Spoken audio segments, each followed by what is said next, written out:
Cost of Victory, Book 1 of the Unseen Scar series by C.R. Saxon. Chapter 4. The rest of Zhao's people abandoned their homes and migrated to East Azute's capital city. The original population was gone. Being a major port, however, aid would arrive there first. The Nua, his mother, requested the citizens gather there. They provided transportation. What was left of the military combed the lands looking for stranded citizens. It was pitiful. But this was their first step toward recovery. Tears dripped on the screen in his hands. Try as he might, Zhao couldn't stop them. All of this made him sick. Mass graves, loss of family, well-being, and a way of life. His proud and noble people, in the course of a few months, became a nation of vagabonds. Corpses outnumbered the living. Who'd do such a thing? Why? What could they possibly gain? Brushing his face dry, the older boy, nearly a man, went back to work reading the report on the state of his country. The royal advisor detailed the projected issues in the coming months. It'll be easier for everyone to leave. East Azute will become like the cradle of the world, all its glory and beauty gone, empty, desolate, dead. Even now, thousands of years after humans gave up on those lands. The cradle nursed humanity when they returned to the Earth's surface, for generations. Whatever cursed that region, it still couldn't support life. Even birds avoided flying over, as there was little to sustain them on their migrations. How can I fix this? That thought ate at his insides. Running away wasn't an option for him. The remaining citizens were looking to their Nua, their queen and his mother, for what to do next. A year and he'd be standing beside her and rebuilding their country. His baby sister was too young to do anything. That's all the family he had left, just the two of them. His father, all 7 of his older siblings, all gone. Papa. The screen fell from his shaking hands, allowing him to cradle his head. It was all Zhao could do to draw in a breath between the tears choking his words. What do I do? I was never supposed to be the new. Why did you leave this to me? For as passionate as his plea, silence was the answer. Fighting to regain control, Zhao scowled at the chime echoing around the room. Drying his face and steadying his breath, he stood. There was more than his country to worry about. As science lead, all thinkers and tinkerers were under his care. One deep breath after another, he shook off the pain and put a smile on his face. Others were suffering, and there was another disaster looming over them. Luckily, his idea man was finally back. Now to find the boy. Considering dawn was still hours away, there was only one place that particular child would be. Disturbing someone at this hour... But sleep wasn't coming to Zhao, and the idea man was always awake. Chewing on his lip, John waited. After Ferdinand coughed up a ton of blood and passed out, Oya threatened his life if he left the room. Then she sat, statue still, for over a day. No one checked on them either. Did everyone forget about me? Yes, the superintendent gave them the week to recuperate. But I haven't even seen my island brothers. Why is he such an inconvenience? An unladylike yawn startled him. Before his eyes, Oya returned to flesh, wiggling. You finally moved. He grabbed her screen. On the hard, cold floor, Oya yawned again and stretched every muscle from head to toe. So tired. Tired? You sat there sleeping for 28 hours. It scared him to no end. You've no idea. He's sleeping now. I should rest too. That crazed look put John further on edge. Something about the glint always shining in her eyes felt off. No, it felt wrong. Thinking this way, feeling this way, about a girl, made the thinker upset with himself. He knew better. Girls deserved respect. They should be looked upon for the miracles they are, the miracles they possess. But that craze was always there, and it felt inhuman. No, that wasn't right. How did it feel? Were there words? All John knew was seeing it always sent a shiver up his spine. Excuse me? He never got an answer, only a smirk as she disappeared before his eyes. Am I hallucinating? No, she did that at the hospital too. There wasn't a tiny part of this he liked. Pacing the room, John noticed Ferdinand's best-known invention, the medical disc. Results from the first scan were erased before he could see them. But the tinkerer was sleeping, and Oya wasn't here to stop him. Now was the time.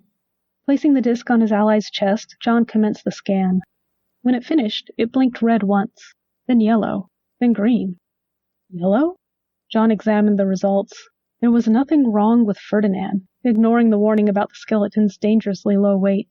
Yellow advised of one problem requiring further personal care, but not medical attention. Anemia, it flashed, along with a list of symptoms and suggestions to correct the problem. How is this right? Confused, John wandered out of the closet and into the main lab. I saw the light flash red a dozen times. It doesn't go away from a day of sleep. Is the disk broken? No, Ferdinand was meticulous when building his devices, but he didn't have time to reprogram it. Dismissing this oddity would be easier if Ferdinand wasn't also looking better. It'd take gaining 40 pounds for the gent to pass as human, but color was back in his cheeks. No pain marred the skeleton's face, and he was breathing easily. It's not possible. Recovering from being that sick without help? Is Oya a healer? But she didn't touch him. For a thinker, things not making sense was the ultimate annoyance. It didn't matter if reality was convoluted, the more complex the better, as long as an answer could be found. But this? It made as much sense as Oya's vanishing act. A chime drew his attention to the door. Through the window above the handle, Zhao Zi's blue-black eyes widened in surprise. John was caught. What's Zhao doing here? Only 2 people had labs in this building, him and Ferdinand. The science lead had no reason to be here, unless the Z needed something. That was the only reason anyone put up with Ferdinand. Except for John, whose family pressured him into befriending the gent, or whenever political duties forced them to cooperate. Why weren't you at the meeting? And why are you in here? Better yet, where's my idea man? Centering himself, John stepped out of the lab, so the older boy couldn't come in. I'm taking care of him. He's not well. Ferdinand's never well. Zhao sighed dramatically, running fingers through his coarse black hair. Let me guess, he insisted he needed to keep working and sent you to get some things. John forced a smile, grateful the Z's guess kept him from having to lie. You know Ferdinand. Still, no excuse for you skipping out. Don't you understand the emergency we're facing? Huh? Zhao rolled his eyes. The assembly? Our assignment? Oh, sorry, I missed the results. Ferdinand. John shrugged, letting Zhao fill in the rest. What's wrong with him this time? You know it's always his stomach. Why was lying coming so easily? It never had before. Patting the younger boy's back, Zhao smiled, worried. John, I know you've more than enough stress, but Ferdinand's been sick a lot this year. Not that he's ever been particularly healthy, but he's gotten pretty bad. I'm concerned. Don't. Swallowing hard, John covered his curt response. He doesn't like people worrying over him. It'll probably make him sicker. I'll pass along a message and make sure he reports to you when he's better. I think I should see him. Don't want him dying on me, Zhao countered. He's exhausted. And yet you're here. No choice. Shaking his head, Zhao frowned. Listen, John, we gotta sign the welcome show again. What? As if Ferdinand weren't difficult enough, that was another annoyance he'd love to be rid of. That's the 4th time since I've been here. I think you're a jinx. Before you arrived, sciences hadn't gotten it in nearly 2 decades. I hate that thing. Why does it have to be random? Once every 6 years is better than 4 in 10. I know! With Zhao's usual flourish, the older boy waved a hand before dramatically dropping it to his side. Sick or not, I need to see him. He won't have to move, and he's always looking for things to do, even when he shouldn't. Zhao, this boy was nearly as stubborn as his ally. I need to get him to eat first. Come back after lunch. You mean after breakfast? No. Setting his jaw, John held his ground. After lunch. What are you doing here now anyway? Couldn't sleep. He never sleeps, so I jumped the gate blocking the bridge. You're as bad as he is. Did he learn those tricks from you? When it came to sneaking around after curfew, Ferdinand was a pro. No, but I picked up a few from him. Go get ready for class. John turned back to the door, now to find an iron-rich recipe for a picky eater. What about you? Zhao, I'm tired and my day hasn't begun. Please don't be nosy, 'cause I can't promise I'll be nice. Alien green eyes stared at the diamond sky, searching for something she'd yet to find, but Oya couldn't waste too much time. There were more important things to take care of. Delicate lips kissed the rectangular steel locket she always wore before slipping it back under her shirt. Her other hand held something much different, something only she could see. A wicked grin took in the sight of a silver thread. It was quite similar to a spider's web. But she knew better. This was her link to that woman, the one with the silver-streaked black hair. Taking a moment, Oya wrapped the thread around her palm, strengthening her hold on the connection. She wasn't sure how, but she needed time to seek out everything connected to that woman. But for now, something else was just as important. With a wink to the glowing orbs in her peripheral, she started climbing. There was a dog in need of training. Security was negligently low on these islands. Getting into buildings took little effort. Since it suited her purposes, Oya wasn't going to complain. But it was good knowing not to leave anything of value out of her sight. Luckily, she owned very little. With her usual energy, she readied the little gift she'd prepared. Scaling the building's walls was easy enough. There were plenty of footholds, especially at the corners. Discovering his room didn't take long. The connection between him and her friend was one of the few Ferdinand had, making it easy to follow. The idea of protecting Slime like the boy in front of her wasn't something she could fathom. Whatever was going on between her friend and this mongrel was going to end. She'd make sure of it. Vengefully grinning at the golden boy's unconscious body, Oya inched forward. She'd show this dog fear and return the pain he caused. Reaching out, she grabbed his forehead. Luckily, language didn't matter in dreams, not for a master like her. Let's have some fun, shall we? Blinding purple light came out of nowhere, filling the void, trapping him. Laughter rang through the air, but Zephyr couldn't see anyone. She made sure of it. The prince tapped his jaw and pointed. Who's there? A dark blur circled him. This shadow was the one recurring nightmare she found in him. He never saw what it was, making it perfect for her purposes. When his heart raced, she delved in. Every ounce of anxiety and uncertainty welling up was intensified. How much fear can you take? I'll catch you and kill you, Zephyr threatened defensively, shaking hands, moving with his mouth. Laughter rang out as blood rained down. Before his eyes lay his cousin's body, completely lifeless. The accusation of murder echoed in his mind, certain and unwavering, demanding justice and congratulating him on a task well done. Seeing his blood-soaked hands froze them in place and sent his heart into overdrive. I've killed no one. My hands are clean. Fire-red eyes glowed from the shadow, pure joy reflected therein. Shadowed fingers snapped and a perfect double of Zephyr appeared. On the copy's face was the pure anger and hatred the dog had while beating her friend. What is this? Zephyr all but screamed, flinging his hands back. Moving closer, she forced him to look deep into the black nothingness those two specks of fire danced in. Come, my pet. Lesson number 1. At her signal, the doppelganger replayed the attack perfectly while fear chained Zephyr in place. Each blow returned the pain she removed from her friend. Punch to the face, in seeped a little. Kick to the shin, a little more. Uppercut to the gut, more. More and more she released as each strike increased in violence. Doing what was necessary, she watched dispassionately. The emotionless portrait she presented wasn't perfect. With each blow, her eyes glowed a little more, satisfaction filling them. Not only was she returning the pain, but giving him fear and magnifying them both. If she could see her own eyes, she would have admitted how evil they appeared, gratified by another's suffering. Coward dog, and no, I'm the master here. The final blow landed him on his side.